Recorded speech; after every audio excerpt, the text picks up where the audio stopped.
Duby, And I'm Jacob Sadaboy. and we are here today with Dr. Miguel Gallardo, who's going to talk to us about his contribution to the text. Dr. Gallardo, you really focused on connectedness, and I loved this chapter, and I loved this tone that you had in your candor. So, can you just kind of tell us a little bit about what connectedness is, and why we should pay attention to it?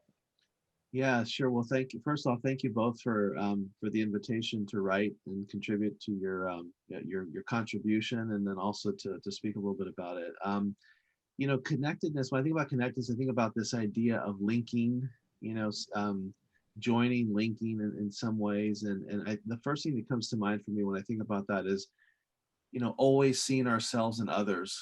And I think when I think about what's happening now today and around the country and around the world, I think we in some ways we believe that we no longer need one another for our survival in many ways, and that concerns me because I think that in some ways disconnects us from each other, and when we're disconnected from each other, when we don't see ourselves and others, it's a lot easier, I think, to dehumanize. It's a lot easier to do harm to others. It's a lot easier to rationalize behaviors and actions that we see towards others that we know are not okay, but somehow or another, there's a lot of folks who tend to just move by them and not be as affected or impacted by them in some ways, and that concerns me. That concerns me a lot. I think that this idea of always seeing ourselves in other.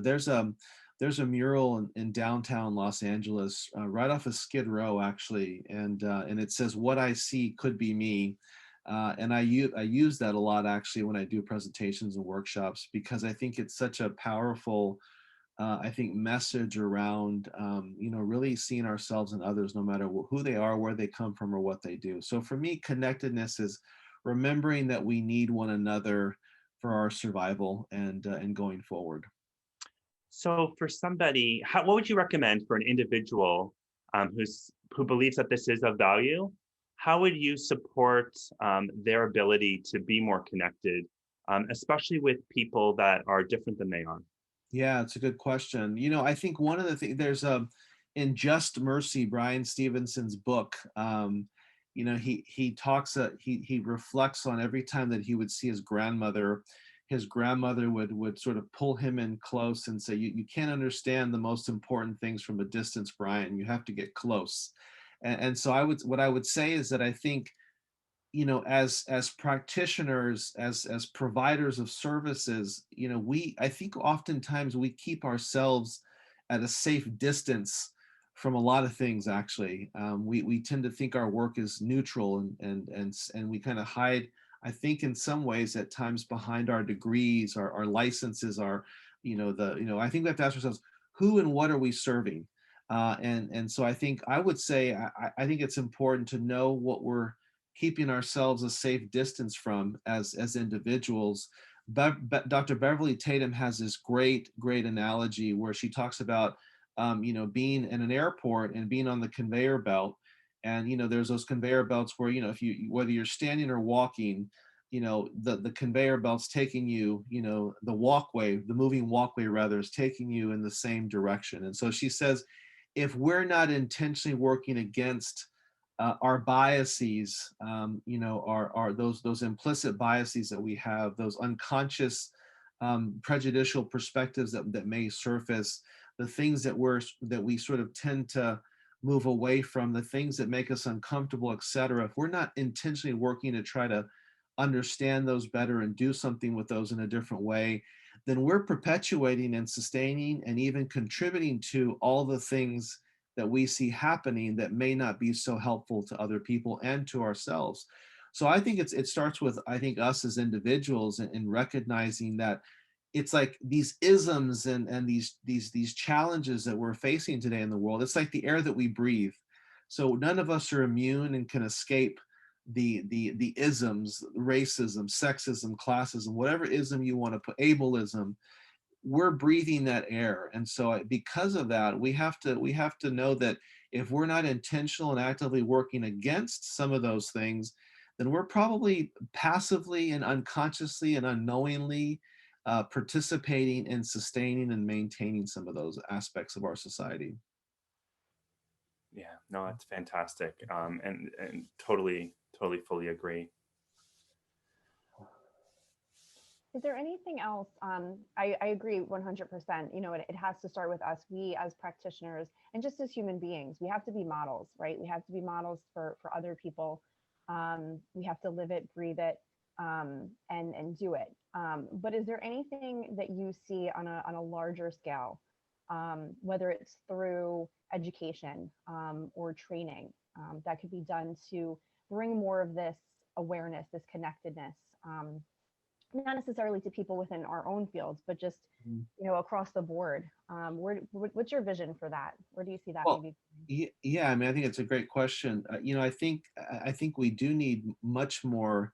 We can't do the one and done training and education. You know, I think there's all these mandates that, you know, we need to incorporate cultural issues, multiculturalism, cultural competence, cultural humility, whatever the term or we're using, and we are being told we should implement and integrate into what we're doing, whether it's you know, in the corporate world or in our education systems, whatever it may be. I think that we've sort of fallen short a little bit because I don't know that we fully have adequately prepared people on how to do that. And so it's kind of like, you know, it's like in the United States, we thought we had done our job when we desegregated. You know, supposedly we desegregated this country, and obviously, we're, you know, when you look at some of the data and some of the statistics today, you know, we are as segregated today in some aspects of society as we ever have been.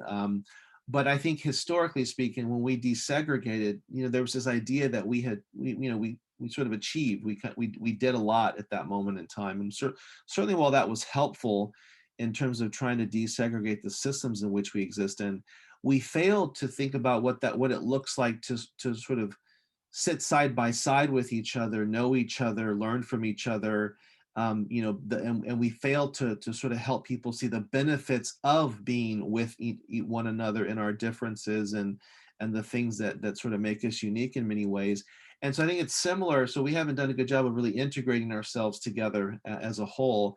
And then I think, you know, with regards to training, education, and how we can do this differently, well, I think we have to help people understand what that looks like and how to do that better. You know, I think one of the things that for me, I think a lot of times when we start talking about these issues, I think there's this notion that happens, like, people feel guilty, people feel bad, particularly when we start talking about the legacies of white supremacy, white ideology, white body supremacy, all these terms, white privilege. You know, all these terms, I think, really can have a tendency to really put people on the defense, put people on in a place where maybe they just don't want to hear the conversation. I think we have to shift away from thinking about, you know, I think guilt sometimes can be a consequence of having these conversations. But I think it's important for people to know that for someone like me, and I think for a lot of others, the intent in really having transparent, authentic, and honest conversations is to really develop cultural empathy in many ways, not necessarily try to make people feel bad for who they are or where they come from or the color of their skin or what their name might be, etc. That to me, I think is really a perpetuation of the exact thing that we're trying to avoid. In fact, if you look at some of the conversations we're having today, they're similar to what we were having 20, 30, 40 years ago in many ways. And so there's got to be something different about how we talk about these issues and how we make sense of them. There's a great book actually that I would recommend that folks read. It's by Resmaa Menakem. It's My Grandmother's Hands. It's about racialized trauma. And it's powerful, powerful book because he talks about you know, he really sort of externalizes to a certain degree this notion of white body supremacy, what he calls it. He says, you know, whatever white bodies did to black bodies, they did to white bodies first. And so we, you know, we talk a lot about with Black, Indigenous people of color, the historical generational trauma that has been passed down in our families, in our communities in many ways. But we haven't really talked a lot about what white-bodied individuals must have needed to do during the times of seeing a Black individual be lynched, see a Black individual be dehumanized. And so, what one needs to do to be able to witness that, and then to keep moving and to keep going along in life. So there, he talks a lot about this idea that white-bodied individuals have also inherited this legacy of trauma, and it looks differently. And so we've lost, all of us have lost along the way. And so I think we have to kind of shift how we talk about this and think about these issues, so that we're really calling. I was doing a workshop the other day, and someone said, you really have this perspective of calling in versus calling out. And it's like, I do think it's important to bring more people into the conversation. And so if we're going to do anything and be more successful moving forward, we have to bring more people into the conversation. And I will tell you that my position, where I'm located and situated and having these conversations, really has to do a lot with even my own privileges as a lighter skinned Mexican American. Growing up in Texas, in a primarily white community, where I was one of very few, folks of color during that time. So I wouldn't change anything in my history and where I've come from and where I am at this point. But it certainly has privileged me to be able to think about these issues and to negotiate and think about how to do it differently than some of my colleagues, who I totally get, would say to me, I can't do that. Like that's not my job. That's their job to do. That's not my job. And I'm good with that, because I have to realize that I've had privileges that some of my Black, Indigenous, folks of color colleagues have not had. And so it's not around pitting us against each other. It's just recognizing that we're coming at this in different places and from different locations, but we're all trying to get to the same space. And so I think we need to do a better job of thinking how we talk about this and how we bring more people into the conversation, if we're going to do things differently going forward. So invaluable, and such a useful reminder, how to engage in perspective taking. Yeah. And it's everybody. And you're right, there needs to be more people brought to the conversation. I guess the final question, what's your vision? Like, if we as a species, as all of the human race engages in more connectedness, what can happen? What can you see happen with more training, and with a focus on being present and being available to learn from one another, and not, I guess, for lack of better words, engage in in assuming that the implicit biases that we all inherently have are true. Yeah. That's a $64,000 question. Maybe I'm dating myself and aging myself here, but I think what could happen is that I really believe that in some ways I would hope that we would do less dehumanizing of each other, and so what I would say is that it's not with the goal of trying to make sure that we all see the world the exact same way, that we always agree, or that we're always going to agree. We're not always going to agree. So I think one of the things that I think we want to be realistic. It's about being able to sit together in our different perspectives and in our differences, because we have a lot that I think binds us and brings us together, but we're going to have our differences. And so if we were more connected, I'd like to think that we would be able to have better tolerance for each other in our different perspectives. Because I think when I think about like this idea of free speech and First Amendment rights and all, I don't think about being derogatory and dehumanizing. I think it's about, look, I have perspectives that I know 100% people do not agree with, and so if I'm asking folks to listen to me, then I also in turn have to do the same thing when I may not necessarily want to hear what they have to say, and we just may have to agree to disagree. But we should be able to engage in that dialogue. We're not even engaging in the dialogue at this point. So I feel like if we were more connected, I'll give you a good example. It's like I stuck my foot in my mouth not too long ago with some colleagues of mine here at the university, and one of my colleagues, I checked in with her after. I said, hey, I just wanted to follow up to see if you wanted to process more what happened. Certainly that wasn't my intent. I get what I said, and I'm working just as hard as everybody else is. And she says, Miguel, I know your heart and I know where you're coming from, so I'm good. And so it's like, I think when we're more connected, That's a great I point. think we're less likely to dehumanize and to kick someone out the door or remove someone from our location, our environment, whatever. And we're more likely maybe to potentially say, okay, let's talk about this. Okay, I know you, so let's sort through this in some ways. And so I think what happens now is, like, when someone makes an error, when someone stumbles and falls, makes a mistake, etc., the first thing we want to do is, like, excommunicate them. And, like, you're all bad. It's like either all good or all bad. There are certainly times when I think people make such egregious acts and comments and behaviors that certainly we have few options but to remove them in some ways. But there are so many more that happen in our society where I think if we would just sit down and try to help someone understand how what they said or did might have impacted someone else in a way that they didn't intend, or might have come across in a way that they didn't intend, like, we might be better off at the end of the day. Because when someone stumbles and falls and we're like, you know what, you're out, they don't want to talk about these issues anymore. They don't want to have the conversation anymore. They could care less.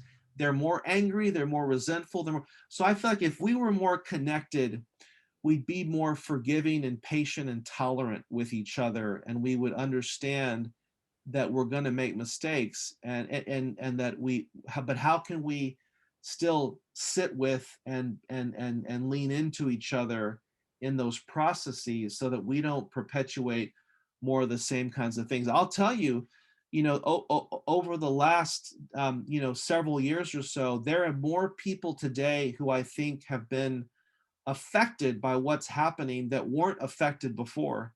The late John Carlson said, it's time for us to comfort the afflicted and afflict the comfortable. And I think there were a lot of comfortable folks sitting around who were afflicted over these last several years or so, and even more recently, who I think want to do something. And so I think, there's an opportunity for us to, what decision are we going to make? What choice are we going to make moving forward? And I think we can do this, and we can do it differently. But I think for me, ideally, if we were more connected and we saw ourselves and others, I think we'd be a little bit more flexible, patient, and tolerant. Not perfect, but a little bit better in that way. And I think that we need some of that to be able to engage in these conversations and change what's going to happen moving forward. Oh my goodness, thank you so much. Such fantastic words of wisdom. So well And said. you're right; those are learning opportunities. Absolutely, Right. Fantastic to think that way. Yeah. Love for you to share what you're up to. You gave us a lot of interesting quotes and resources that we'll be sharing with our audience. Right. Anything else that you may have missed that you'd like our audience members to No. catch or be aware of? Yeah, no, I mean, I have a cultural humility podcast. There's no financial benefit to me, so I'm not benefiting by saying that financially in any way, but it was an opportunity for me to just, try to have these conversations around some of these more difficult issues, and try to figure out, like, how to do it differently moving forward in some ways. So I think, some of the things that I wrote about in the essay, and some of the things that are just in the other essays in the book as well, are topics that I've tackled with other colleagues and folks. And so, I think it's a good opportunity to hear people talking about some things that aren't always so easy to talk about, but in a way that I think is compassionate and loving and respectful, if that makes sense. So. I really appreciate how your approach is very, like, kind of, it's evolving, like, kind of, you're growing too along with Definitely what you're trying to promote and create, which I think is necessary for everybody. Yeah. Because we don't have all the answers, and things are dynamic and change. But I agree, like, kind of moving towards a world where there is more opportunities for everybody just to like kind of be more connected and feel comfortable with that, and be okay with some of the negativity, and like sit with that, and not needing to necessarily be right. That's right. I think is so critical right now, especially. Yeah, for sure. We're gonna need that moving forward, for sure, for sure. Dr. Gallardo, thank you so much for your time. Really appreciate it. And thank you. And everybody, please check out his chapter on connectedness in the book that will be coming out in July? June-ish? Yeah. Fingers crossed. Somewhere in there, this summer. June. This summer, perfect. Yeah. Theater near you. Yeah, yeah. Thank you so much. Thank you. Thank you. Yeah, thank you both.